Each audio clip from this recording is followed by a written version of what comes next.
Emotional Design. Donald Norman, o nosso autor, é um pesquisador de ciência cognitiva, ciência da computação, design e engenharia de usabilidade. Sua abordagem ao design centrado no usuário ou cliente em sua obra acadêmica sempre esteve focada na usabilidade, tentando descobrir, a partir de uma perspectiva científica, quais são os elementos que determinam se um projeto é bom ou ruim. Norman não levou em consideração, em seus livros anteriores, as emoções. Apenas o potencial de utilização e as funções lógicas e objetivas dos objetos estudados. Nesse contexto, a presente obra representa uma mudança radical de seu ponto de vista sobre as formas pelas quais as pessoas se relacionam com os produtos.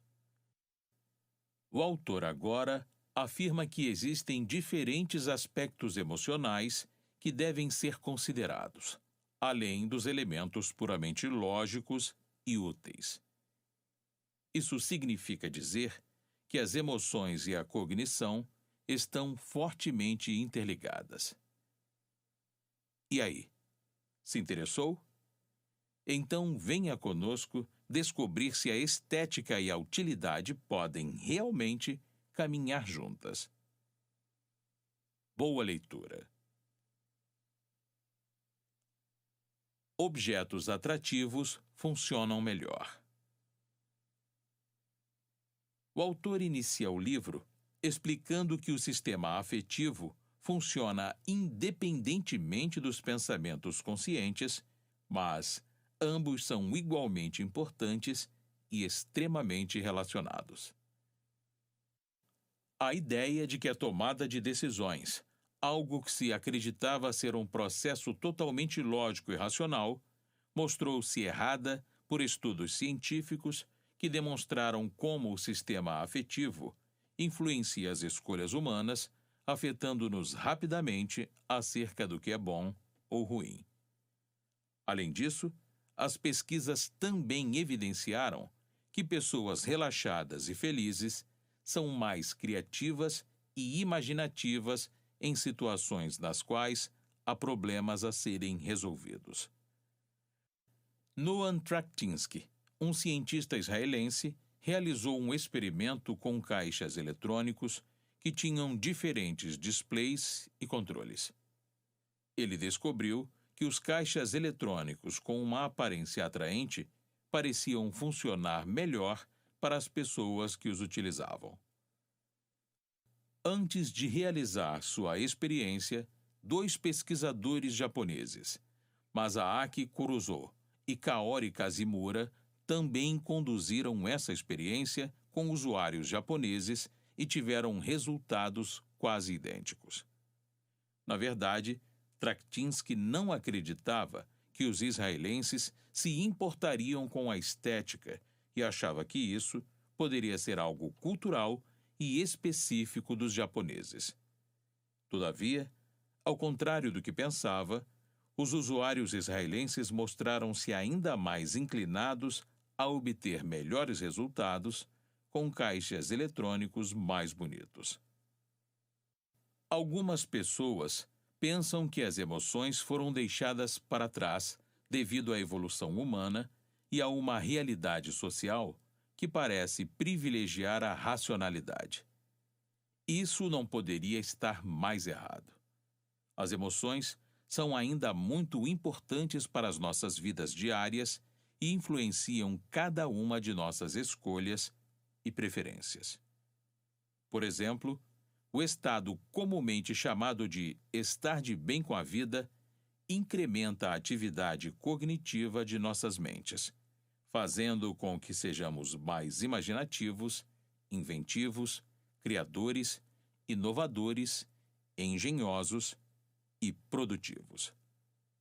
Você provavelmente já percebeu que as pessoas são mais eficientes na resolução de problemas quando se sentem bem. Contrariamente, Quando estão ansiosas, elas tendem a apresentar dificuldades de raciocínio. É o que acontece, por exemplo, com bons estudantes que, de tão nervosos, não conseguem demonstrar seus conhecimentos durante o vestibular. As múltiplas faces da emoção e do design. Os estudos de Norman sobre as emoções sugerem que há 3 diferentes níveis do sistema cognitivo e emocional dos seres humanos: visceral, comportamental e reflexivo. São esses os mecanismos que analisam e geram respostas físicas. O visceral é um nível biológico que reage a certos estímulos, tais como temperatura, formas, luzes, texturas, odores, etc. Ou seja, esse nível depende da aparência, do tato e das demais sensações. Os níveis comportamental e reflexivo são diretamente afetados pela cultura. Enquanto o primeiro se relaciona às funções, desempenhos e usos de um determinado objeto, o segundo se relaciona à interpretação, compreensão e raciocínio. Eis a grande questão: como combinar esses 3 níveis, ou designs, em um mesmo produto? Não há uma resposta clara e inequívoca a essa pergunta. Porém, é preciso levar em consideração que nenhum produto jamais satisfará plenamente a todos. Os produtos devem ser atraentes e prazerosos, mas também eficazes, compreensíveis e com preço adequado. Em suma, os produtos devem estar equilibrados entre os 3 níveis. Às vezes, nossas emoções, nível visceral, entram em conflito com o nosso nível reflexivo. Por exemplo, ao visualizar um conjunto de ferramentas bem elaboradas, pode-se sentir prazer. Mas, depois de pensar em como foi difícil trabalhar com elas e os muitos erros que ocorreram ao usá-las, a visão pode gerar memórias desagradáveis. O design visceral diz respeito ao impacto inicial de um design, sua aparência, toque e sensação. O conceito de performance trata das formas pelas quais o produto faz o que deveria fazer. A usabilidade, por sua vez, é a facilidade na qual o usuário consegue entender como o produto funciona. O nível reflexivo é a residência dos sentimentos, das emoções e da cognição. Nele, o impacto total do pensamento e das emoções é experimentado pelo indivíduo. 3 níveis de design: visceral, comportamental e reflexivo. Cada um dos 3 níveis de design tem a sua influência específica sobre a experiência de uso. Embora todos sejam igualmente importantes, cada um requer uma diferente abordagem por parte do designer ou desenvolvedor. A correta compreensão desses 3 níveis é tão importante porque eles correspondem exatamente às funções do nosso cérebro. O nível visceral relaciona-se às respostas automáticas de nosso organismo. O comportamental, por sua vez, é a parte do cérebro responsável por controlar o nosso comportamento cotidiano, enquanto o reflexivo é a parte pensante. Ao interagir uns com os outros, os 3 respondem pelo funcionamento total dos indivíduos. Nível visceral. Em certas ocasiões, as pessoas aprendem a superar a resposta visceral do corpo, estar em lugares barulhentos, comer comidas apimentadas, etc., quando algo é visceralmente negativo, mas reflexivamente positivo, como andar de montanha-russa em um parque de diversões. O design visceral, para ser eficiente, requer as habilidades e o trabalho de profissionais específicos, como os artistas gráficos e os engenheiros visuais. Nível comportamental. Os elementos mais importantes do nível comportamental são a função, a usabilidade e a sensação física. Ao projetar designs voltados a ele, o mais difícil é entender as necessidades não articuladas do usuário, pois ele não sabe do que precisa. Em tal contexto, a observação é o tipo apropriado de pesquisa, em vez de grupos focais, questionários ou pesquisas que dependam muito das opiniões expressas pelos usuários. Nível reflexivo. Não há nada de claramente prático ou biológico no nível reflexivo. A atratividade é visceral e o senso estético é reflexivo. De fato, a beleza vem da consciência, aparecendo abaixo da superfície dos pensamentos. O impacto geral de um produto vem também da reflexão. O autor oferece aqui, novamente, o exemplo da montanha-russa. É por isso que o relacionamento com o cliente desempenha um papel fundamental no nível reflexivo. Trabalhando com os 3 níveis. Para facilitar o entendimento dos leitores, o autor propõe um esquema de fácil memorização. Design visceral, aparência. Design comportamental, o prazer e a eficácia do uso. Design reflexivo, autoimagem, satisfação pessoal e memórias. Projetar designs pensando nessas 3 categorias é um desafio e tanto. Há produtos que são viscerais, enquanto outros são comportamentais ou reflexivos. O design reflexivo não dependeria das características do produto-alvo? Nenhum único produto pode agradar igualmente a todas as pessoas.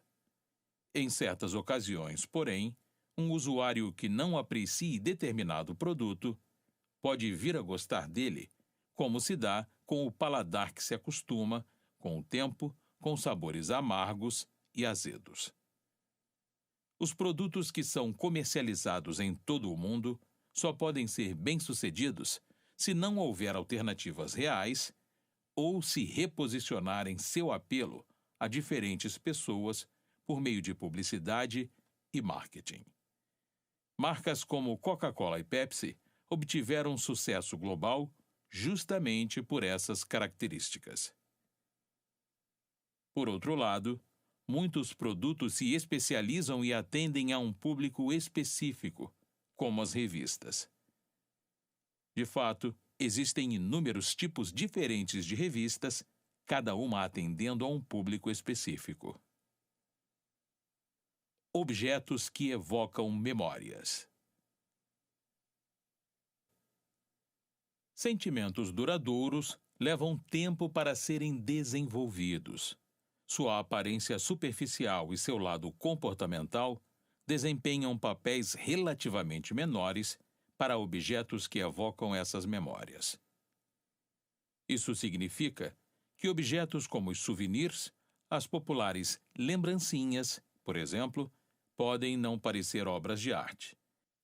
Porém, as memórias a que estão associados, no que diz respeito às viagens, aos momentos de férias e lazer com a família, são o que conferem valor a eles. Sendo assim, não importa se o objeto em si é ou não digno de admiração ou apreciação estética.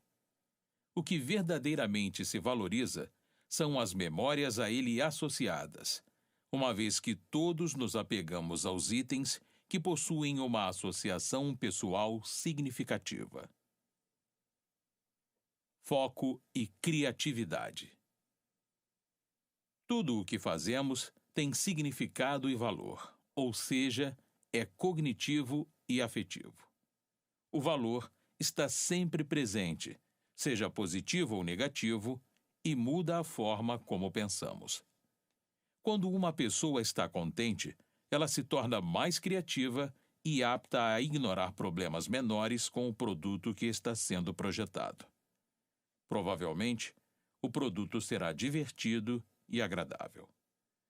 Se, por outro lado, a pessoa está ansiosa, então prestará mais atenção aos pequenos detalhes, a fim de garantir que cada elemento de seu trabalho esteja em seu devido lugar e evitar ambiguidades. Em outras palavras, durante um processo de trabalho, a felicidade conduz à criatividade, ao passo que a ansiedade conduz a um maior foco e concentração. Não por acaso, ambas as características são desejáveis na concepção de um produto. Nesse sentido, é um erro estimular nas pessoas apenas o foco e não a criatividade, pois o excesso de concentração pode resultar na incapacidade de vislumbrar alternativas óbvias. No nível visceral, todas as pessoas tendem a agir de forma bastante parecida. Entretanto, nos níveis comportamental e reflexivo, há sensíveis variações devido à cultura e à faixa etária de cada indivíduo. Tal diversidade apresenta sérios desafios e, consequentemente, múltiplas oportunidades ao design. Sentimentos do eu. As memórias refletem nossas experiências de vida e nos lembram das pessoas que passaram por ela, marcando-nos com suas presenças e realizações. As memórias também reforçam a nossa autoimagem. Uma característica inerente a todos os indivíduos encontra-se no fato de que nos importamos, por um lado, com a forma pela qual nos vemos, e, por outro, com a maneira pela qual somos vistos por outros. Nossas roupas, comportamentos, as coisas que possuímos, são expressões públicas de nós mesmos. Esse conceito é profundamente reflexivo e, portanto, difícil de lidar no design de produtos. É algo subjetivo e culturalmente específico. Afinal, os produtos que você compra e o estilo de vida que você adota refletem e estabelecem tanto sua autoimagem quanto a imagem que os outros têm de você. As pessoas, em geral, gostam do sentimento de realização advindo de fazer algo por conta própria. Isso é válido até mesmo para coisas simples e cotidianas. Almoçar, por exemplo, será uma maior fonte de prazer para a pessoa que, por si mesma, preparou a refeição. Personalidade dos produtos.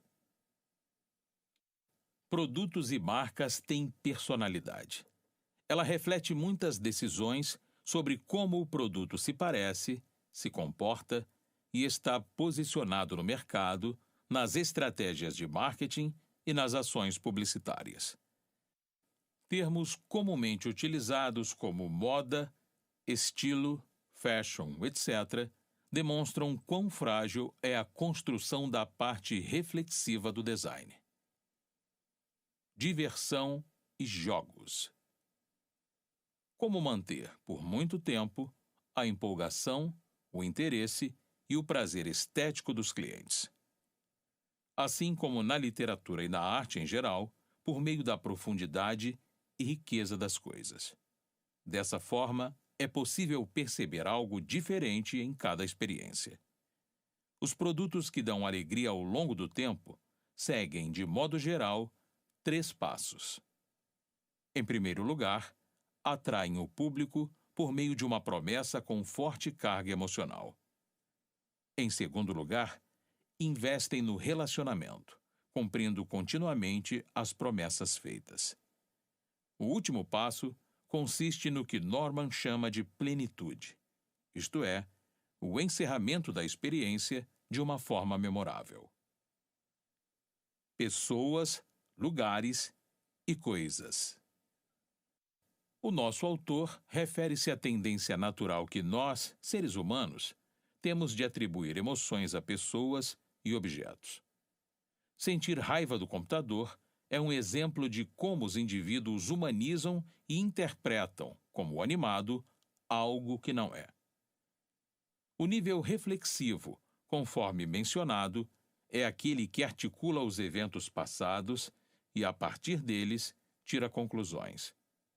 Sendo assim, ao trabalhar com o computador, as pessoas tendem a culpar a máquina quando algo sai errado, da mesma forma que fazem quando trabalham em equipe, ao lado de colegas humanos. Além disso, o fato de os computadores não expressarem vergonha ou culpa torna ainda mais frustrante nosso relacionamento com a máquina. De fato, as pessoas naturalmente desejam confiar em outras, porém a confiança vem da experiência e deve ser conquistada, algo impossível de estabelecer com um objeto. Máquinas emocionais. Norman descreve como as máquinas possuem uma razoável quantidade de inteligência, mas não apresentam emoções. Cabe ressaltar, porém, que este livro foi escrito em 2004 e, obviamente, no espaço de 14 anos, muitas inovações ocorreram. Para o autor, a capacidade de oferecer feedbacks não verbais, além de expressões faciais e linguagem corporal, serão aspectos necessários dos robôs a fim de que possamos compreendê-los melhor. Ele acredita que as máquinas serão inteligentes, sensatas e até mesmo terão inteligência e emoções genuínas. Essas emoções não devem necessariamente ser idênticas ou comparáveis às dos seres humanos, mas qualquer outra forma de sistema afetivo. Norman desenvolve sua argumentação imaginando robôs domésticos e como eles deverão interagir. O autor discute suas formas e comportamento geral, mencionando que os robôs deveriam ter, pelo menos, 3 emoções para melhorar seu desempenho: orgulho, medo e frustração. O futuro dos robôs. No último capítulo, Norman analisa diferentes tipos possíveis de robô e as implicações de sua atuação na sociedade. Ele considera a viabilidade de contarmos com robôs para o cumprimento de missões de alto risco, tutores para fins educacionais e também para realizar intervenções médicas. Por fim, nosso autor não ignora o fato de que tal aumento na quantidade de robôs realizando trabalhos regulares levaria a um substancial aumento nos índices de desemprego, além de gerar outros graves problemas sociais. A conclusão que apresenta ao fim do livro sustenta que, ao combinarem inteligência com emoções, o impacto positivo da proliferação de robôs será enorme, enquanto as consequências negativas também serão grandiosas. Para ele, os robôs definitivamente definirão o tipo de vida que teremos em nossas sociedades. Notas finais. Esperamos que este microbook tenha auxiliado você a entender como o design emocional pode ajudar a sua empresa a vender mais, melhorando seu nível de conexão e interatividade com os clientes atuais e potenciais. Lembre-se que o design influencia decisivamente a decisão de compra, desencadeando um processo emocional importante e significativo para os seus clientes. Elemento fundamental também para as suas estratégias de fidelização. Dica do 12 minutos. Se você quiser saber ainda mais sobre o assunto, assista no YouTube ao vídeo Design Centrado no Usuário, do canal UXNow, e saiba como projetar um produto e/ou serviço com excelentes chances de sucesso.